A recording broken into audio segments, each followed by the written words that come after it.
Hello everyone, कैसे हैं आप सब लोग। आज काफ़ी लंबे टाइम के बाद मैं आ रही हूँ आप लोगों के सामने। कुछ प्रॉब्लम हो गई थी, कुछ प्रॉब्लम चली रही थी घर में। खैर, लॉकडाउन पीरियड है, सबके साथ कुछ ना कुछ प्रॉब्लम तो चलती ही रहती है। और प्रॉब्लम आएंगी नहीं तो हम लोग मजबूत कैसे बनेंगे, उनका सामना कैसे करेंगे, राइट।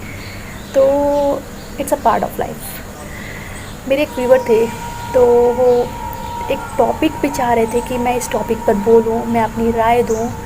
तो टॉपिक ये था कि वो बोल रहे थे कि जो बुरे लोग हैं आजकल के टाइम में वो ज़्यादा सुखी है और जो अच्छे लोग हैं वो ज़्यादा दुखी हैं। उनका ये मानना था कि कर्म के फल जैसी ऐसी कोई चीज़ नहीं होती है, कुछ नहीं होता कर्म का फल। ऐसा सही नहीं है। ऐसा मेरा मानना है कि कर्म का फल ज़रूर मिलता है इंसान को। आज नहीं तो कल, कल नहीं तो परसों, परसों नहीं तो कुछ साल के बाद, कुछ साल के बाद नहीं तो कुछ अगले जन्म में। अगले जन्म तो आता ही नहीं है। मेरा मानना है कि इसी जन्म में ही हमें भोगना पड़ता है।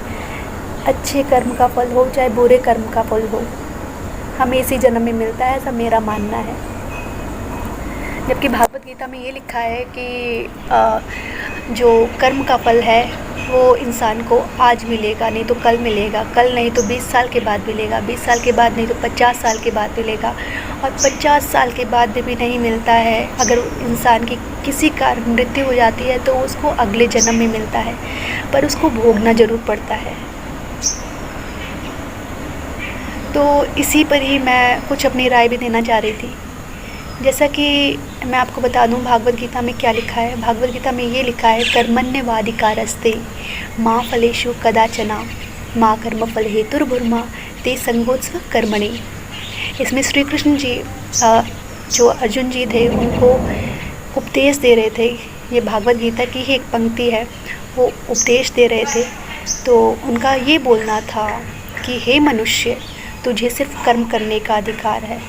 तू फल की इच्छा मत रख और ना उसके परिणाम का कारण मत बन।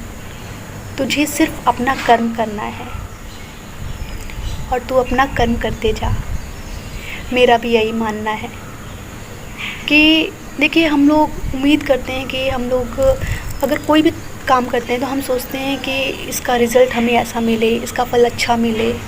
हम फल की आशा से अपना कर्म करते हैं।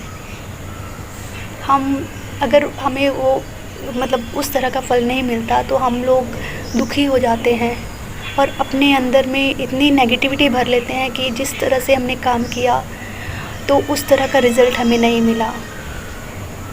हमें सिर्फ अपना काम करने का अधिकार है। हम एक काम से बंधे हुए हैं। इस पूरे यूनिवर्स में, इस पूरी पृथ्वी पर हर कोई इंसान, चाहे हर कोई जीव अपने काम से बंधा हुआ है।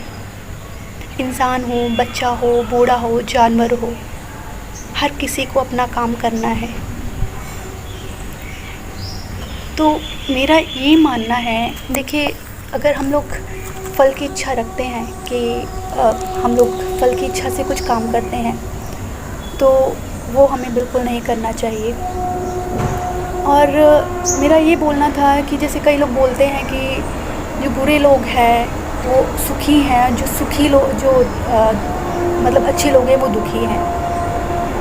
देखिए, मेरा ये मानना है कि जो भगवान जी हैं वो अच्छे लोगों को दुखी नहीं करते हैं, पर लेकिन उनकी परीक्षा लेते हैं। उनकी परीक्षा लेते हैं इसलिए कि उनको मजबूत करते हैं कि उनके ऊपर अगर इससे भी बड़ा दुख आए तो वो अपने आप को किस तरह से ढाल पाएंगे। परीक्षा होती है, आज नहीं तो कल, कल नहीं तो परसों।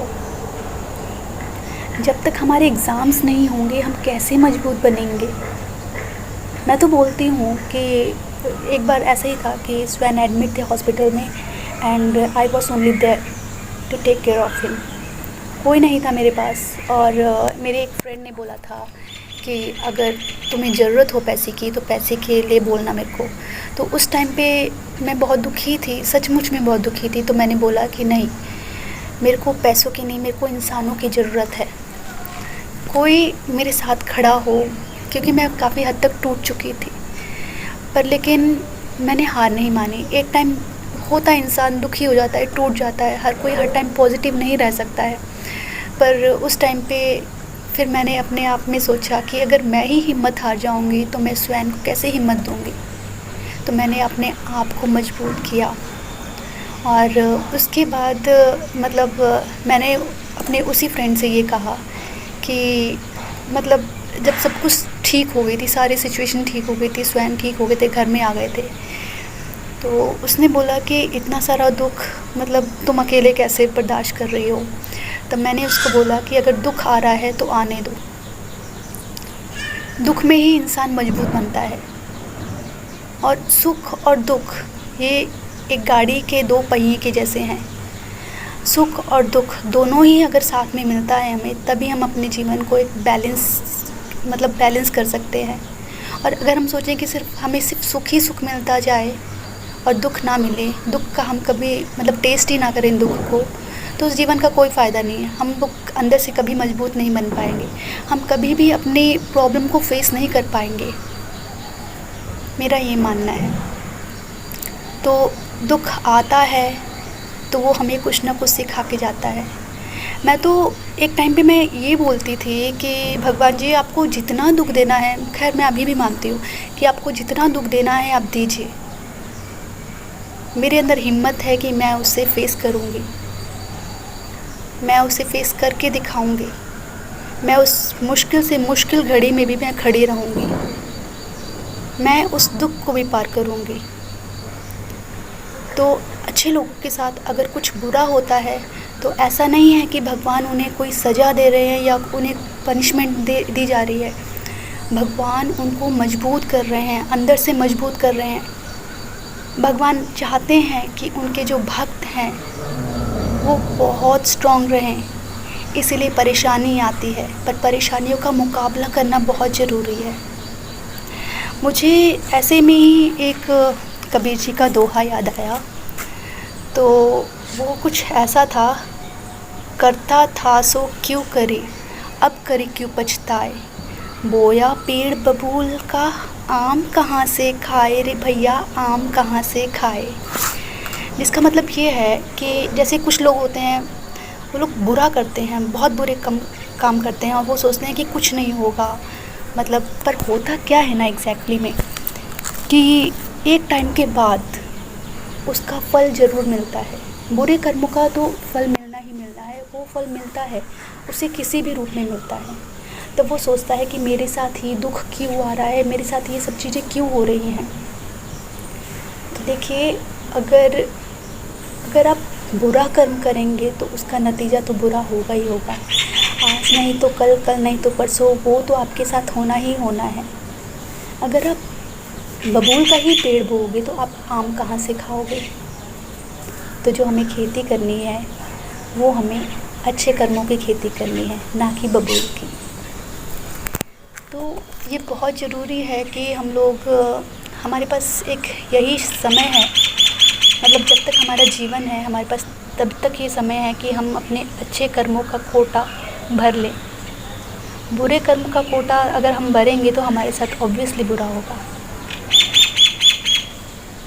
अच्छे कर्म करेंगे तो कहीं ना कहीं हमारे साथ कुछ ना कुछ चीज़ें तो भगवान ऊपर वाला भी हमारा साथ देता है। देखिए, मैं अगर आपको बताऊं तो मैं कुछ ये बताऊंगी कि जैसे कि अभी कोरोना चल रहा है। कोरोना के टाइम पे क्या था, हम लोग दिल्ली में थे। दिल्ली में मुझे नहीं पता था कि चीज़ें इतनी चेंज हो जाएंगी, इतनी बदल जाएंगी। अचानक से हमारे पास, हम लोग गए वृंदावन प्रभु जी के दर्शन के लिए। मेरे को परिक्रमा करनी थी, 5 साल तक मैंने इंतज़ार किया कि हाँ मेरे को परिक्रमा करनी है। हम प्रभु के दर्शन के लिए गए, रात को पहुँचे वहाँ पर। अगले दिन हमने सोचा कि सुबह हम 5 बजे परिक्रमा करेंगे। उसी वक्त ही घर से एक फ़ोन आया मेरे ससुराल से। उन्होंने बोला कि भैया एडमिट हैं। भैया मतलब मेरे जेठ जी, वो आईसीयू में एडमिट हैं। हम लोग आ गए, हम लोग वहाँ से दिल्ली गए, दिल्ली से अपना सामान पैक किया एंड सेम डे हम लोग अपने होम टाउन चले गए, मेरे ससुराल। तो यहाँ पर आने के बाद क्या हुआ ना, अभी मैं यहीं पर ही हूँ लॉकडाउन में। यहाँ पे आने के बाद क्या हुआ ना कि 1 महीने के बाद जैसे हम लोग 23 फरवरी को आए थे और 22 फरवरी को लॉकडाउन हो गया। हमें पता ही नहीं चला कि ये लॉकडाउन कब तक रहेगा, क्या रहेगा। हमने सोचा कि 1 महीने के बाद, 2 महीने के बाद ठीक हो जाएगा, खुल जाएगा सब कुछ। पर लेकिन ऐसी महामारी फैली कि हम लोग अभी तक यहीं पे हैं। हमें पूरे 5-6 महीने हो गए हैं, हम लोग इसी लॉकडाउन में हैं।